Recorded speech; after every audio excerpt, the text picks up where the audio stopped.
waxyaalo qofka mu'minka ka ilaalin kara ka dhowri kara fitnadaas maxaa ku badbaadaysaa maxaad isku ilaalinaysaa laana qofku wuxuu u baahan yahay inuu haysto hub uu isku ilaaliyo oo fitnada ka ilaaliyo markaan akhriyay wixii culimmadu ka yiraahdeen waxa ku ilaalin kara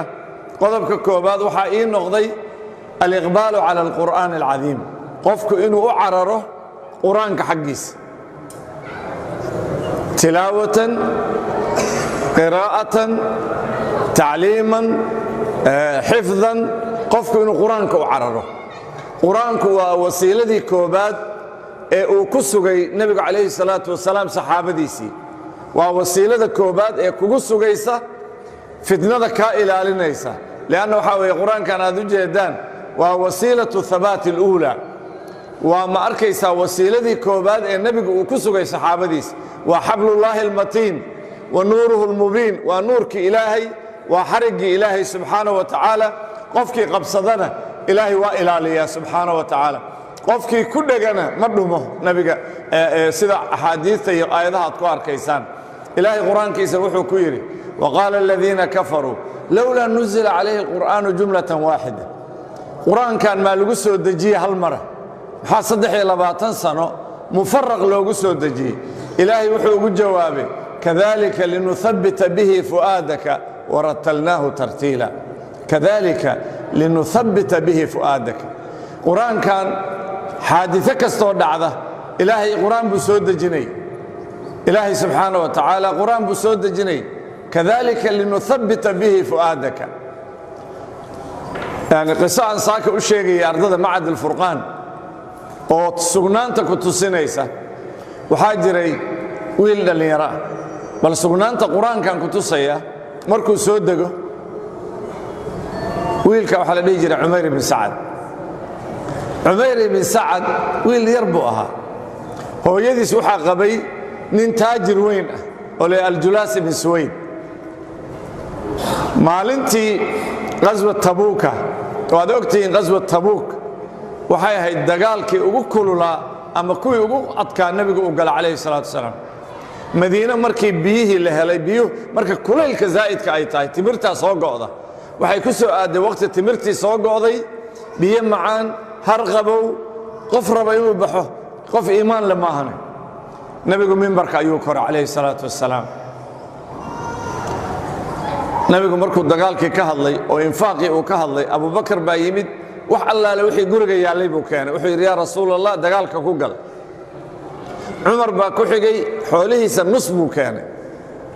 Abdurrahman ibn Auf baa ku xigay 200 oo uqiyad oo dahab uu keenay waxa ku xigay Uthman ibn Affan radiyallahu an al-jami' Uthman ibn Affan 100 awr buu keenay oo raran nabigu minbarkii buu ku noqday waa hadlay 100 kale ku daray nabigu minbarku koray waa hadlay 300 buu Uthman keenay oo diyaar ah nabigu wuxuu ka soo dagay minbarkii asagoo leh ma darra Uthman ma fa'ala ba'da al-yawm Uthman maanta kadib wuxuu sameeyo ma dhibahayaan Uthman waa ahlu janna ya saxaabadii lamidka ahayd oo jannada loogu bishaaray wiilkan yarka ah Umayr ibn Sa'ad la yiraahdo waa uu baxay ninkii hooyadii qabay oo al-Jalas ibn Suwaydaha oo hooyadii qabay oo nin aad ugu roon ahaa oo aad u dhaqaaleeya ayuu u tagay wuxuu yiri saasa dhacday maanta nabiga calayhi salaatu wasalaam wuxuu ku yiri waxa aad sheegaysid haday run yihiin maxamedna run sheegayo fa nahnu asharru min hamir ahlina dameeraha yaga ma arkaysa anaga ka shar badan buu macnaha nifaaq buu cadeystay inuu nin munaafiq yahay ayuu cadeystay nabiga buu calayhi salaatu wasalaam qofka nabiga caayana waad ogtiin ima munaafiq ama gaal weeye nabiga calayhi salaatu wasalaam qofka wax ka sheega oo dura waa gaal way diinta islaam ka baxay waa munaafiquna waa ka sii liita gaal wiilku wuxuu yiri adeero haddaan hadda ku qariyana oo waxa tiri nabiga ka qariyana ilaahay rasuulkiisa qiyaamay haddaan u sheegay nabigana waan ku fadeexay fadeexa ayaa maarta kugu dhacaysa sidee baan yeelaa wuu fakaray nabiga u tagay calayhi salaatu wasalaam nabigu u sheegay yiri kaana min amri al-Julas ibn Suwayd kada wa kada wa kada ninkii al-Julas ibn Suwayd oo hooyada qabay oo aad ii dhaqaaleyn jiro taajirka ah waxaasuu nabi maxamed ku dhaqaaqay nabigu calayhi salaatu wasalaam uu u yeeray ninkiiba u yeeray wuxuu yidhi hadalkaa ma tiri ma dhihin buu yidhi markuu yidhi ma dhihinin saxaabadii meesha fadhiyay way qaybsameen qayb waxay tiri wiilkan hooyadiisaa u dhaqaalay maxaa leeyahay adeerkiisaa u dhaqaalaynayo adeerkii wax ka sheegay waa wiil caaq ah oo qiimo lahayn qaarna waxay yidhaahdeen qof qur-aanka dhegaystay oo nebi maxamed maqlay calayhi salaatu wasalaam ma been abuuran karo wiilkii geoni buu u fadhiistay ilaahay buu baryo wuxuu yidhi ilaahayow arrintan bayaan ku soo deji wax yar kadib nebigoo dhididaya ayuu arkay nebiga marka qur-aanku ku soo degayo sida xadiidka caaisha uu ahaa iyadoo qabow ay tahay dhidid baa ka imaan jiray yaxlifuuna billaahi maa qaaluu walaqad qaaluu kalimata alkufr wa kafaruu bacda iimaanihim aayadihii markiiba waxay ku soo degeen wiilkii inuu run sheegayey ninkaanna uu been sheegayey ninkii nebigu u yimid yaa rasuul allah wuxuu yidhi ninkaan run buu sheegaya wiilkan yarka anna been baan sheegayey yaa rasuul allah icafi yacni waxaan rabaa inaan ku tuso sida qur-aanku uu u sugay saxaabadii oo ahayd wasiilada koobaad miaal labaad waxaa weeye nebiga calayhi salaatu wasalaam markii waxyigu ka soo dahay waqtiyada ka mida gaaladu waxay kula eegtaan sideedaba markaad tabar daran tahay waxay yidhaahdeen waddacu ilaa maa haajara ilayh waadix wey kan koobaad waa maxay alikhlaas kan labaad waa maxay asawaab sawaabku waa maxay alimaam alfudayl ibn ciyaad meeshuu yidhi weeye ilaahay ma aqbala camalka ilaa maa kaana khaalisan sawaaban oo muxuu yahay sawaabku waxaan waa inuu ilaahay kuu diray waxaan aad samaynaysid waa inuu ilaahay kuu diray oo ilaahay samee ku yidhi haddaad tidhaahdid waxaan aadayaa garowe oo aad garowe u socotid oo waddadii galdogob qabsatid xaggaad tegaysaa quraysh maxaa lagula dirirayey quraysh waxaa lagu dirirayey sixirkaa bay raaci jireen kihaanaday raaci jireen khuraafaday raaci jireen mantiqa alaabaa'i waاlajdaad aabbahay baan ka soo gaaray awowgay baan ka soo gaaray innaa wajadnaa aabaa'ana calaa ummatin wa innaa calaa aahaarihim muqtaduun awowgay baan ka soo gaaray laf ma jebinno arbaca ma guurno inta ma degno war aan jirin oo waxba meel aan u soconaya jirin laakiin waad og tihiin sawaabku waxaa weeye man camila camalan laysa calayhi amruna fahuwa rad buu nabigu calayh salatu wasalaam camalkan waa inuu yahay camal ilaahay kuu diray waddadii waa inaad qabsataa oo saxda ahayd aad qabsataa labadaa wey marka wuxuu yidhi imaam qataada ibn dacaama adduunyada wuxuu ku sugayaa bilkhayri waalcamal الصaalix aakhirana qabrigaa lagugu sugaya qabrigu waa awal manzil min manaazil alaakhira godkaas aad aragteen ilaahay nagu badbaadi godkaas ilaahu naga badbaadi godkan waa khatar weeye masas baa ka buuxa bahallaa ka buuxa bal ka warran godkaasoo inta lagugu riday ciid lagugu shubay lagaaga soo tegey haweentaadii waa kaa soo tegaysaa markiiba ayadoo niman baaba niman la warramayaanoo aan ku guursanna dhahaya sheekh cali wajiis nin la yidhaahdo af dheer oo jooga aad u hadla oo jooga xamar oday baa wuxuu qabay buu yidhi laba habrood oo muddo dheer uu qabay iyo gabar yaruu bil buu qabay gabar yara labadii marka odagii dhintay labadii islaamoodoo waaweynaa way oo ooyeen dee horey odagaan isugu soo daaleen waa isku soo shidoobeenoo xoogaa markay ooyeen waxay yidhahdeen allah u naxariisto gabadhii yarayd oo ooyeysaoo meydkii kor fadhida ayaa wiil yar u yimid oo wuxuu yidhi waxbaha ooyin anaa ku guursanaya iska joog inta iska daawe anaa ku guursanaya waa lagaa soo horreeyey bay ku tiri nin baa kaa soo horreeyey bay hadda odagii lama aasi dumarkan hadda nin baa la tegin gaarigaagii nin baa qaadan xoolihii nin baa qaadan carruurta wax adiga kaa raacay kafantaa wey kafantaasaa kaa raacday qabrigaad u jeedi qabrigana markiiba su'aal baa kugu bilaabmaysa markiiba waxa weeye su'aal baa kugu bilaabmaysa haddaad diyaar ahaydna waad ka jawaabaysaa haddaadan diyaar ahaydna jawaab u heli maysa bal waxa weeye inuu cadaab qabriga waa la cadaabaya dad baa lagu cadaabaya dadna rawda min riyaad aljanna u noqonaya walanudiiqannahum min alcadaabi aladnaa duuna alcadaabi alakbari lacallahum yarjicuun alcadaab aladnaa wa cadaab alqabr nabigu ilaahay buu ka magangeli jiray waana garanaysaan inuu soo maray laba qabri oo la cadaabahayo oo yidhi maxaa loo cadaabayaa loo cadaabi maye buu yidhi dembi weyn mid ka midana kaadida iskama dhammayn jirin midka kalena dadku isku diri jiray markaasuu laba laamood oo qoyan soo gooyey markaasuu yidhi ha la geliyo inuu ilaahay u dambi dhaafaa laga yaabaa ilaa ay ka qalalayaan ama ka angagayaan xadiidkii saxiixa ku jiray marka waxaa loo baahan yahay arrintaas inaan ku dadaalno oo ah inaan iltizaamno sharciga ilaahay iyo camalka saalixa ummadda sharciga ilaahay qaadata ilaahay waa u gargaaraa ummadda ku dhaqanta diinta ilaahay waa u gargaaraa ma garanaysaa gargaarka aan raadinayno iyo nolosha aan raadinayno waxaan ka helaynaa sharciga ilaahay oon dabaqno haddaan sharciga ilaahay dabaqno wax dulmi ah wax isdulminaya arki maysid wax isdilaya arki maysid maanta haddii magaaladan dadka degan yidhaahdaan sharciga ilaahay baan dabaqaynaa ninkii nin dila inta la qaado dadkuu ka dilay gacanta loo geliyo la yidhaahdo waa idinkaasaa disha nin dilaaya ma jiro nin dilaaya ma jiro ninkii waxada haddii gacanta laga gooyo hadda ka hor baa nin la dhihi jiray abinawaas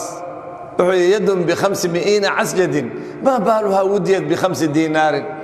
diintu durayaa mogta wuxuu yidhi gacantan diyadeedu waa 50 halaad wuxuu yidhi gacan 50 halaada maxaa wax yar loogu gooynayaa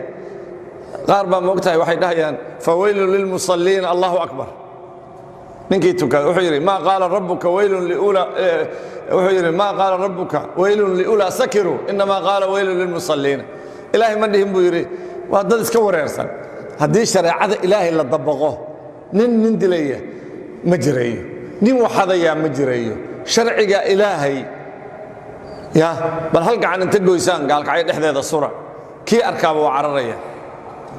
waliyashhad cadaabahuma طaa'ifatun min almu'miniin haddii sharciga ilaahay ninkii wax dilo la dilo wax isdilayaaba ma jiraan wax waxadayaa ma jiraan wax dhibaato wadaya ma jiraan laakiin haddii sharciga ilaahay lagu tunto dhibaatada waad aragteen anigoo idinka sheekayn mayo waad aragteen qodobka saddexaad waxaa weeye oo ku sugaya qur-aanka markaad akhridi waa inaad ku tadabburtaa qisas alambiyaa qisas asaxaaba ambiyadii ilaahay maxaa sugi jiray qisasta nabiga calayh salaatu salaam markii waxyigu ku bilowday qabla alwaxyi xataa wuxuu aadi jiray god buu galay waxyigii baa ku soo bilaabmayey wuxuu mooday in la taabtay oo maaragta jin iyo wax taabteen wuxuu u yimid khadiija ayuu u yimid bal qisadaa dhegaysta wuxuu ku yidhi waxaa weeye khadiija aad bay u taqaana nabiga calayh salaatu wasalaam wuxuu ku yidhi waxaan u malaynayaa in lay taabtay waxay ku tihi wallaahi maa yukhziika allahu abadan ilaahay kuma hoojinayo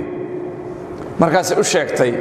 wanaaggiisa innaka latasilu الraxima wataxmilu اlkalla watasduq اlxadiiثa wataqri الdayfa wataciinu calaa nawaa'ib اlxaq 6 shay bay sheegtay waxay tidhi innaka adigu nebi maxamedo calayh الsalaatu wasalaam waxay tidhi markay u tirinaysay wallaahi maa yakhziika allahu abadan limaada innaka latasilu الraxima qaraabadaada waad xidhiidhisaa qaraabadu waa muhiim ogaada qaraabada laga hadlayana ugu horrayn waa aabba iyo hooyo qaraabadu kuwaan qaraabo u naqaano maaha innaga 40 oday baa laguu qorayaa markaasaa lagu leeyahay xifdi markaasaa dadka ku laynaysaa oo dadka ugu faanaysaa oo dadka inaad ka weyn tahay moodaysaa yaa kuu dirsaday 40 oday yaa xifdi ku yidhi waxaan ciyaalka la xifdisiinaya intii qur-aanka la xifdisiin lahaa waxaa loo qorayaa 40 oday oo haddaan sheega qaarkiin magacyadooda waa iga xanaaqaysa oo meel ay diinta uga jiraan aan jirin nabigu wuxuu yidhi tacallamuu min ansaabikum maa tasiluuna bihi arxaamakum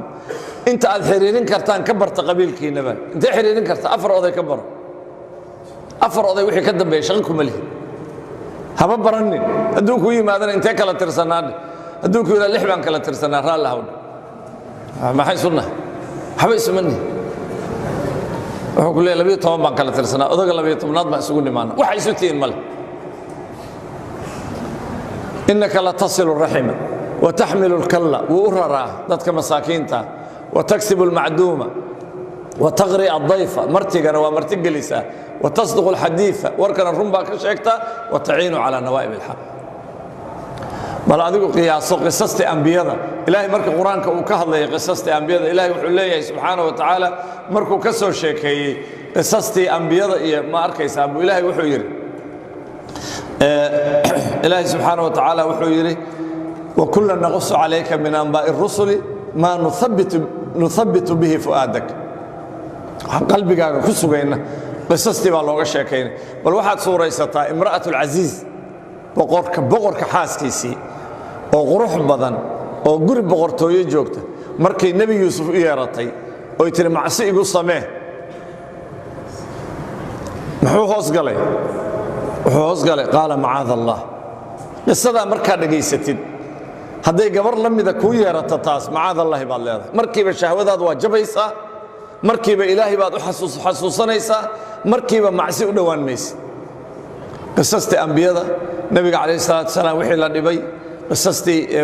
nabiyullaahi yuusuf oo nabi ilaahay inta uu maray walaalihiis baa xasday ceel bay ku rideen waa la gatay addoon buu noqday shaqaaluu noqday waa la xiray haweentii baa damacday yacni inta dhibaato waxa jira wax luqadda carabiga la yiraahdo minha iyo mihna ma kala taqaanaan labadaas mihna iyo minha mihna waa de imtixaan iyo dhibaato ilaahayna ma imtixaane minhana waa wanaag iyo wax ilaahay ku siiyey wixii dhibaato yuusuf marayay oo mihna ahaa ilaahay wuxuu uga dhigay minah buu uga dhigay wanaag buu ka helay markii dambe waad aragteen inuu noqday wasiirkii maaliyadda buu noqday intaasoo imtixaanoo la mariyey wanaagga ka soo baxay marka fitanta iyo dhibaatada kugu imaanaysa marar badan waxaa ka imaanaya haddaad ku sabartid wanaag badan baa ka soo baxaya oo qisasta ambiyada qisastii saxaabada waxaa idinka sheegaya wax yara qisasta si aad cibro ugu qaadataan waxaa jiray waqtigii nabiga calayhi salaatu wasalaam wiil yara oo dhallinyaradu inay dhallinyarada looga sheekeeyo aad bay muhiim u tahay muscab ibn cumayr baa la dhihi jiray magaca waa maqasheen muscab ibn cumayr markii nabiga maka lagu dhibahayay ayuu wuxuu ku yiri bal madiina aado risaaladeeda gaarsii dadka reer madiina wiilkii waa tagay madiina uu tagay wuxuu bilaabay wiil yar weey inuu quraankii dadka baro marka madiina waxa degan al-aws wal khazraj oo marka dambe ansaar isku noqon doona naadi bay leeyihiin naadi weyn naadigu waa kalaab ay fariistaan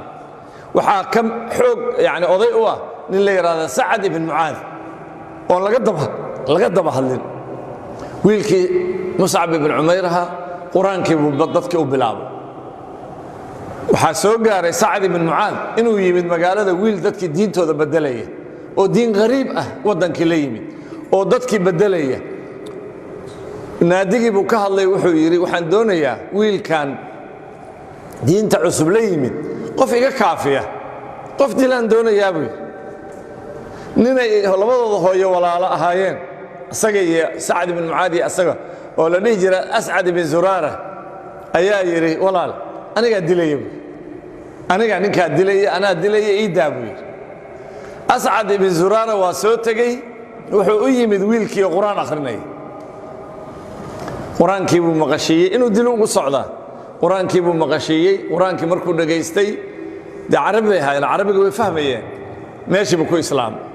waa ninkii dilka u socday meeshii buu ku islaam markuu islaamay naadigii buu ku soo laabtay sacad ibn mucaad walaalkii markuu arkay wuxuu yiri wallaahi wuxuu la soo laabtay waji aan ahayn wajigu ku tagay nin bedelan baa soo laabtay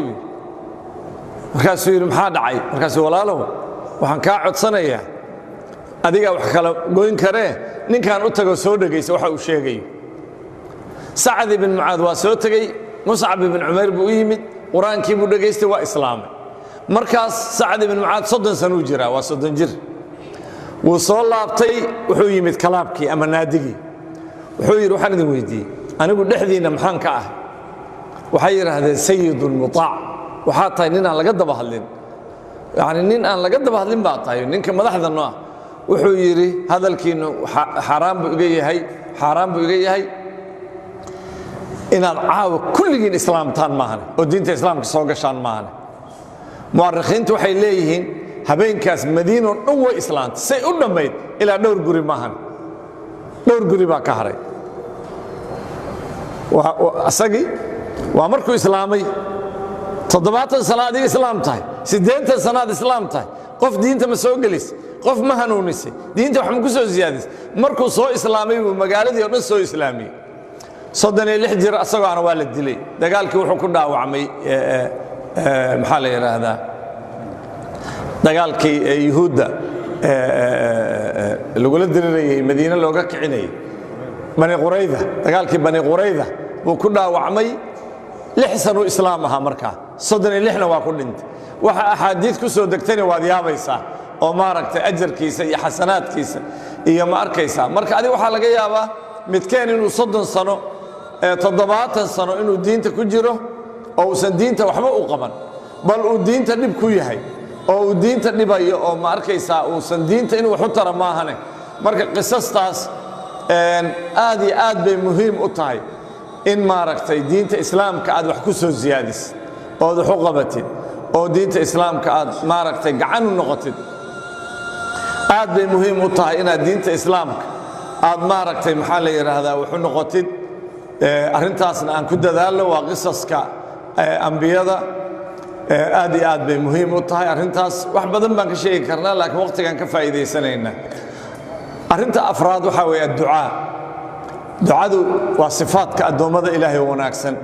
qofku inuu ilaahay ka baryo waqtiga fidnada inuu sugo ma garanaysaa ilaahay rabbana laa tuzigh quluubana bacda id hadaytana ilaahu qalbigayga ha iilin markaana hanuunisay kadib rabbana afriq calayna sabran ma arkaysaa ilaahu sabr ma arkaysaa nagu siidaa wathabbit aqdaamana ilaahu nasub waqtiga aan u baahannahay sugnaantahana yaa muqallib alquluub thabbit qalbii calaa diinik qalbigan aad u jeedaan waa cadka ugu khatarsan jirkaaga waa matoorkii jirka ku jiray horta qof bini aadamkan aad u jeedaan 4 arrimood oo kugu jira adiga ayaa wuxuu ka dhigayaa in markasta aad u baahan tahay wax lagu sheego oo markasta aad u baahan tahay ilaahay quraankiis masaajidka aad u baahan tahay ducaa aad u baahan tahay qisasta aad u baahan tahay tan koobaad waa qalbigan aad u jeedaan haddaan laga shaqaynin waa dhumaya waa miriraya kallaa bal raana calaa quluubihim maa kaanuu yagsibuun mirbaadan aswadan buu noqonayaa dhuxul buu ka madoobaanayaa oo munkar iyo macruuf aan kala garanayn qaadkii buu cunayaa sidii bahaa'imtii sigaarkii buu cabbayaa sidii bahaa'imtii xashiishkii buu qaadanayaa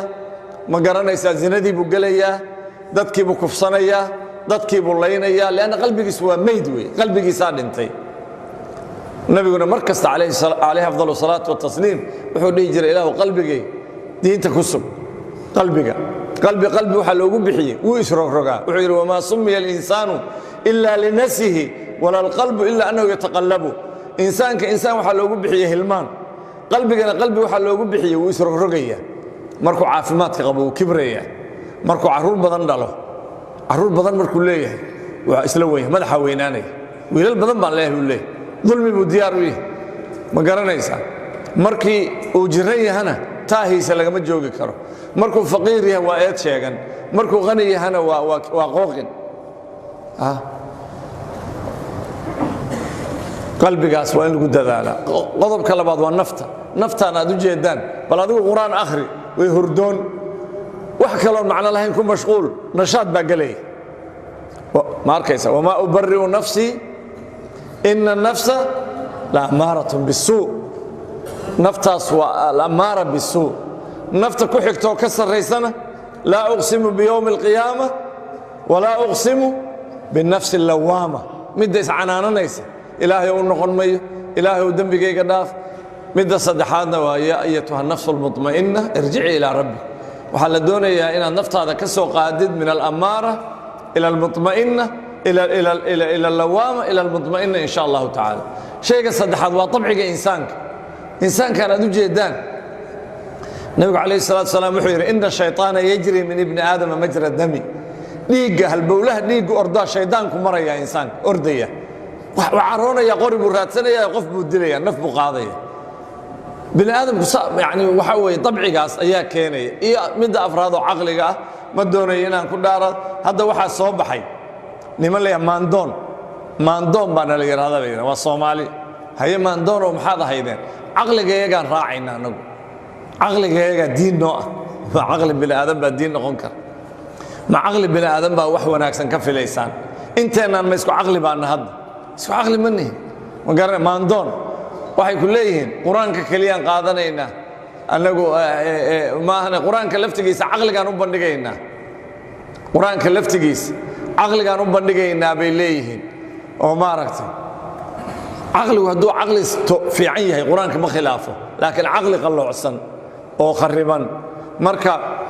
afartaa shayba insaanka waxay ka dhigayaan in mar kasta uu baahan yahay inuu ilaahay baryo subxaanahu wa tacaala oo uu ku sugo ilaahay subxaanahu wa tacaala diintiisa inuu ku sugo inaad mar kasta ilaahay baridid subxaanahu wa tacaala oodan isdhihinin adigu waa dhowrsan tahay ducadu way yani fawaa'id badan bay leedahay adkaartu fawaa'id badan bay leedahay adkaartu fawaa'id badan bay leedahay marka ducada midda shanaad waa dikriga ilaahay subxaanahu wa tacaala yaa ayuha aladiina aamanuu idaa laqiitum fi'atan haddaad la kulantaan fiyo gaalo ah fahbutuu wadkuru llaaha kaiiran waxaa gaalada la kulankoodii iyo sugnaanshihii dikriga ilaahay baa lagu xihay subxaanahu wa tacaala mar kasta inaad dikriga ilaahay aad ilaahay xasuusataan salaadaha markaa ka baxdaan adkaarta aad xasuusataan maqribka adkaarta aad xasuusataan salaada subax kadib adkaarta aad xasuusataan waxaan dadka ku waanayaa kitaabkan la yahay xisnul muslim qofka haysta adkaarta nabiga waa haysta calayhi salaatu wasalaam kitaabkaas qof kastoo inaga mida jeebkaa kuugu jiro kitaabkaas jeebka gashada qof kastoo inaga mida kitaabka waa ina haysataa xisnul muslim baa la yidhaahdaa adkaartii nebiga kulligeed maaha laakiin intii ugu muhiimsanayd wey qofku hadduusan ilaahay xasuusan oo ilaahay uusan xusinin ilaahay subxaanahu wa tacaala waxaa weeye ma arkaysaa dhibaato weyn baa maaragtay ku soo gaaraysa mar kasta ilaahay xasuuso ilaahay xuskiisa kuna xasuuso wixii diinta ku soo arooray wixii diinta ilaahay ku soo arooray ilaahay ku xasuusa subxaanahu wa tacaala ma garanaysaa ha ku xasuusanin ilaahay waxaad adigu maskaxdaada kala timid ha ku xasuusanin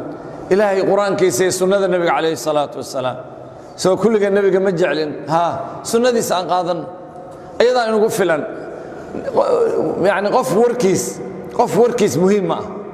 qof inuu yani hadalku siiyo waxaa ka muhiimsan nebi moxamed calayhi salaatu wasalaam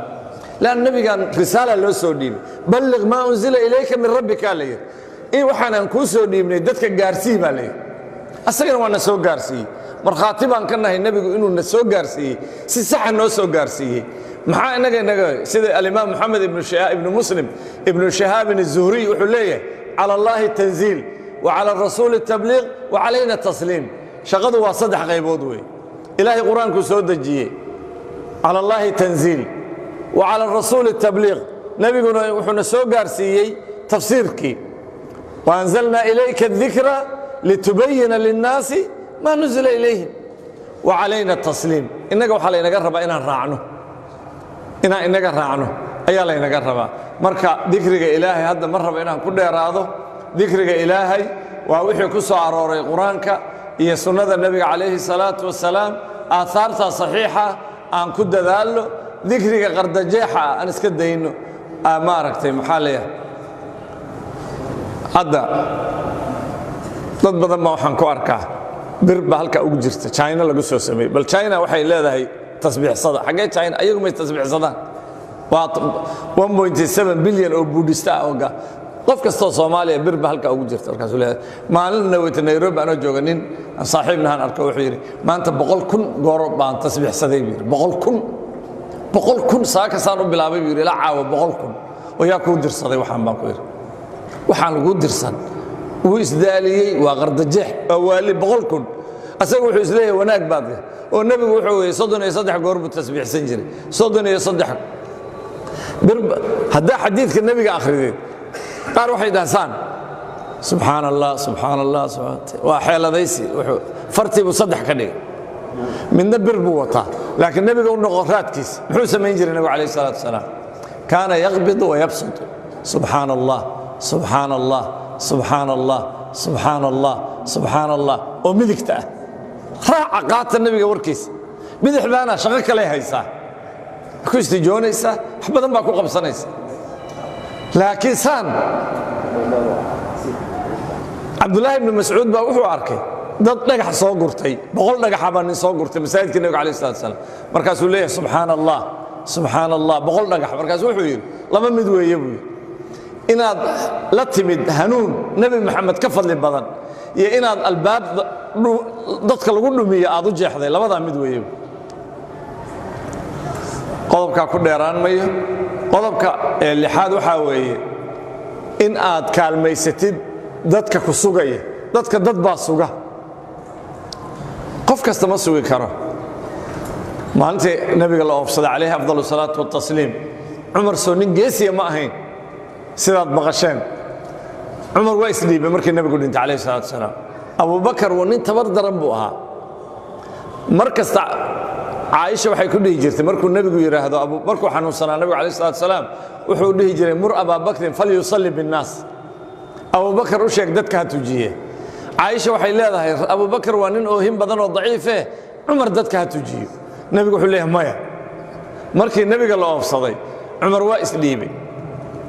Abu Bakr wuxuu jiray kor awaali al-Madina markuu soo laabtay wajiga ka feeday wajigu ka dhunkada calayhi afdalu salaatu wa tasliim riwaayadka qaar kood say sheegayaan markaas uu yiri innaha al-mayta waa dhimaad waa geeridii buu yiri Arab maalintaas laba meel baa jimca lagu tukaday waa gaalowday Abu Bakr kii oo yahay 11 ciidan uu diray dad badan oo nabinimo sheegtay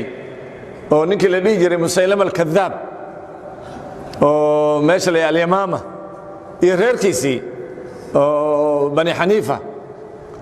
nabinimo sheegtay dad baa raacay Malik ibn Nuwayra zakadii bixin ma yiri nabiga zakada naga qaadi jiray waa dhintay ka horna waxa al-Aswad al-Anasi nabi baan haybi Sajaaha bint Amr gabar nabiyad baan haybay tiri waa iska soconayaan Soomaali baa nabinimo sheegtay qaarkood kuwa iska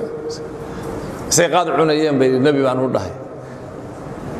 wala wareer Abu Bakr 11 jeesh buu diray Arab waa soo leexiyay kulligood waa soo leexiyay Ali ibn al-Madini baa wuxuu leeyahay أعز الله دينه بالصديق يوم الردة وبأحمد يوم المحنة maalintii Arab gaalowday Abu Bakr baa diinta ku soo celiyay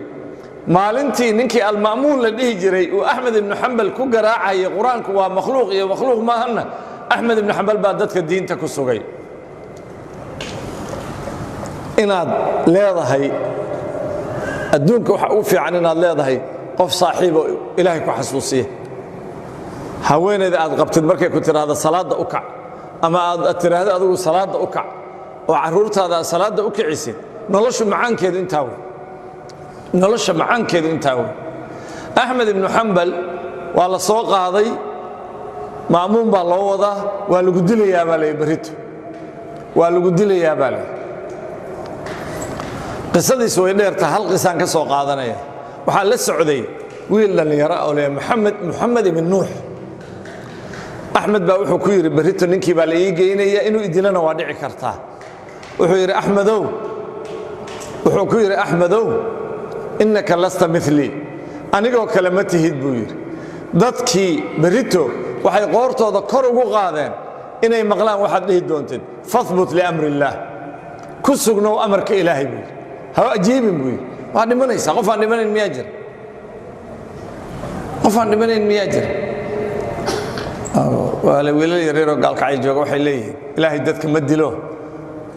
waa iska dhintaan dadku waxa waxay weydiin hadda iska noolaano awooyaasheen ayna weligood dhiman oo Ilaahayna dilinin adduunka xageen ku noolaan lahayn xagee guriga ka heli lahayn haddii dadka la yiraahdo baba dhimanaysaan iska jooga ya xagee lagu noolaan lahaa bal magaaladan oo ilaa adduunka maanta la bilaabo ilaa maanta aan qof ka dhiman ka warrama iyada lafteeda daliil ah inuu Ilaahay jira subhanahu wa ta'ala marka Ahmed ibn Hanbal wiilkii yarka ahaa markuu intaa ku yiri wuxuu yiri waan sugnaaday qalbigaygu waa sugnaaday wiilkii jidku ku dhintay Muhammad ibn Nuux qabri buu qoday wuu ku tukaday waa u duceeyay axmed waa loo geeyey ma'muun 3 nin baa cadaabtay 3diiba waa dhinteen axmedna waa sugnaaday mas'aladiina waa dhimatay ولهذا النبي عليه الصلاة والسلام مثال آذق نعام بو إنسية حديث كانت قرنيسان مثل الجليس الصالح والجليس السوء كحامل المسك والنافق الكيري قف كدد وناكسن لصاحبه نبي وحو يروحوا لمدي هي قف أذق دكان أذق باد قشي دكان برفونك يعترك لو قضى صدح حالة مid weeye adoo isaga jira udug wanaagsan bad helaysa ma ahana uu ka gaday ma ahana xabad buu ku siiyo ku catarkan qaado waxaad la fariisatay cagsigiisa ninkan buufiyaha ninkan birta buufiya haddaad la fariisatid maxaad ka helaysaa nabigu wuxuu yidhi calayhi salaatu wassalaam ninka birta buufiya ninka la fariista waxaa ka soo duulaya dhimbilo dambas baa ka soo duulaya maradu ka gubayaa buu nabigu calayhi salaatu wassalaam marada la gubaya qamiiskan ma aha qamiiskan asagoo iibu magaalada yaala waxa gubanaya waa diintaadii way diintaadii buu gubaya qofkan hadday guur tahay nabigu muxuu yiri fadfar bidaati diini hadday guur tahay midda diinta doona buu yiri nabigu calayhi salaatu wassalaam la doonaya ikhwaani dardaarankan idinka tagaya waxa weeye inaad ku sugnaataan diinta islaamka oo aad ilaahay subxaanahu wa tacaala u carartaan xaggiisa oo shariicadiisa qaadataan oo shariicadiisa dabaqdaan adigu gurigaaga ku dabaq adigu naftaada ku dabaq adigu xaaskaaga ku dabaq adigu caruurtaada ku dabaq waxaan idiin sheegayaa khibradna aanu leeyahay aabihii iyo hooyadii shariicada ilaahay ku walaaloobay oo dhulka gaalada jiray caruurtoodii waa badbaadi caruurtoodii waa badbaadi aabihii iyo hooyadii midkood shariicada tuuray ama midkood uu qaad iyo sigaar iyo wax la mida caruurtoodii waa xiran tahay ama dad bay dileen ama waa xiran yihiin ama waa la dilay adduunyadaad ku badbaadaysaa oo ku nicmaysanaysaa islaamka intaan aakhire la gaarin intaan aakhire la gaarin adduunyadaad ku liibaanaysaa oo ku ammaan helaysaa oo ilaahay subxaanahu wa tacaala kugu dhowraya marka waxaan leeyahay diinta islaamka aan ku sugnaanno aan habaat u yeelanno aan ilaahay isu dhiibno waxyaalaha inoo diidaya habaatka oo cilmaaniyada iyo liberaaliyadda iyo qabiilka diinta laga dhiganayo fadhi ku dirirka waxyaalaha aan qiimaha lahayn oo waqtigaaga aad ku dhuminaysid aan iska ilaalino aan ilaahay u cararno fafiruu ila allah إني لكم منه نذير مبين ولا تجعلوا مع الله إلها آخر إني لكم منه نذير مبين إلهي أنا